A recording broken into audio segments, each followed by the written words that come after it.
আমার 3-4 দিন শরীরটা ভালো ছিল না, ওই জন্য আপনাদের রান্না দেখাতে পারিনি। আজকে শনিবার, আজকে পুরোপুরি নিরামিষ।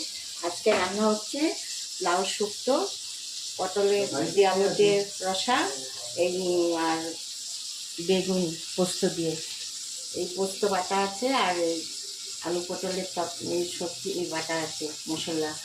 এর মধ্যে আমি দিয়েছি জিরে, তেজপাতা ফোড়ন, ভালো করে বেগুনটাকে ভেজে তারপরে এই পোস্তটাকে ছেড়ে দেবো।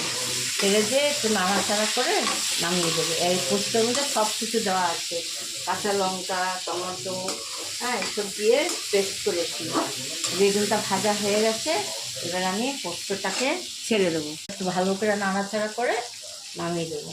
বানাচ্ছি লাউ শুক্তো। একটা লঙ্কা ফোড়ন দিলাম, আর একটু রাঁধুনি ফোড়ন দিলাম। এবার লাউটাকে ছেড়ে দেবো, লাউটাকে একটু নাড়াচাড়া করে সামান্য জল দিয়ে ঢাকা দিয়ে দেবো। নামাবার আগে সামান্য একটু আটার গুঁড়ো ছড়িয়ে দেবো, আর একটু মিষ্টি দেবো। আলু পটলের রসা করছি, জিরে তেজপাতা ফোড়ন দিয়েছি, ফোড়ন দিয়ে আলু পটলগুলো ভালো করে ভাজতে হবে, লাল করে ভেজে ওদের সব কিছু দেওয়া আছে, কাঁচা লঙ্কা, জিরের গুঁড়ো, টমেটো, হলুদ, হ্যাঁ, নুন দিয়ে এটাকে ভেজে নিলাম। এবার এইটাকে ছেড়ে দেবো, আরেকটু ভাজা হবে, হ্যাঁ, লাল করে ভাজলে টেস্টি হয়। তারপরে মশলাটা দিয়ে ভালো করে ফ্রাই করে তারপরে অল্প জল দিয়ে ঢাকা দিয়ে দেবেন। নামাবার সময় সামান্য মিষ্টি আর একটু গরম মশলা দিয়ে নামিয়ে দেবেন। কমপ্লিট।